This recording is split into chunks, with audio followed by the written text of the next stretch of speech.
Good afternoon. I'm pleased to report that our quarterly results are strong, with revenue up 15%.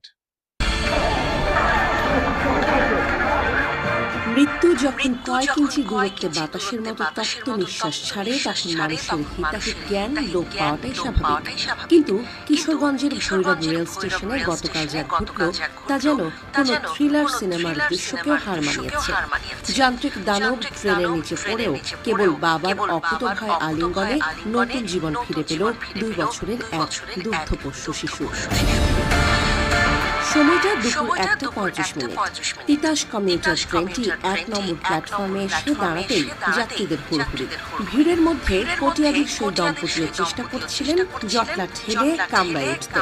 কে জানতো এক মুহূর্তের অসতর্কতা তাদের জীবনের সবচেয়ে ভয়াবহ পরীক্ষার মুখোমুখি দাঁড় করিয়ে দেবে।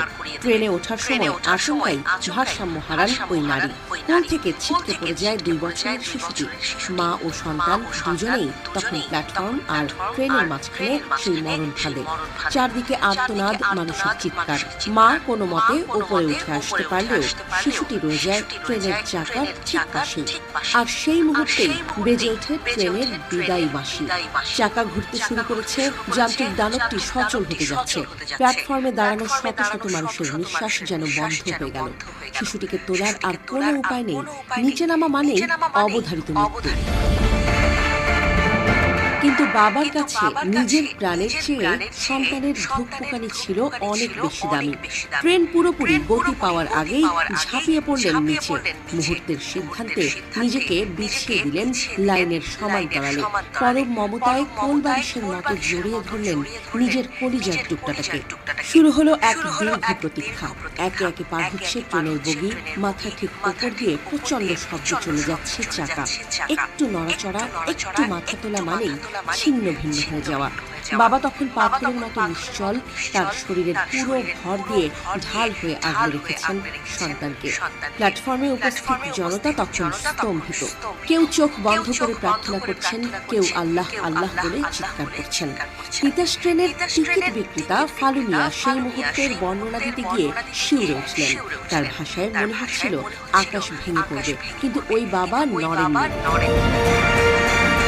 অবশেষে ট্রেনটি শেষ বগি নিয়ে প্ল্যাটফর্ম ছাড়ল। ধুলোর আস্তরণ সরিয়ে যখন দেখা গেল বাবা ও ছেলে অক্ষত অবস্থায় শুয়ে আছেন, তখন চারদিকে এক অলৌকিক স্তব্ধতা নেমে আসে। বাবা উঠে দাঁড়ালেন। পরম আবেগে মা তার সন্তানকে টেনে নিলেন কোলে। এ যেন এক নতুন জন্ম, এক নতুন পৃথিবী। ভৈরব রেলওয়ে থানার ওসি মোহাম্মদ সাইদ আহমেদ জানান, এমন অবিশ্বাস্য ঘটনা আগে কখনো দেখেননি কেউ।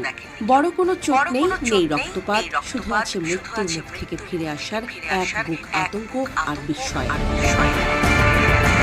ঢাকা যাওয়ার কথা থাকলেও এই দম্পতি শেষ পর্যন্ত বাড়ি ফিরে গেছেন।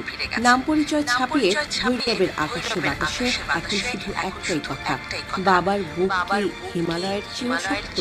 লোহাজুড়ির সেই বাবা বুঝিয়ে দিলেন, সন্তানের জন্য বাবার আলিঙ্গনই পৃথিবীর সবচেয়ে নিরাপদ বর্ম।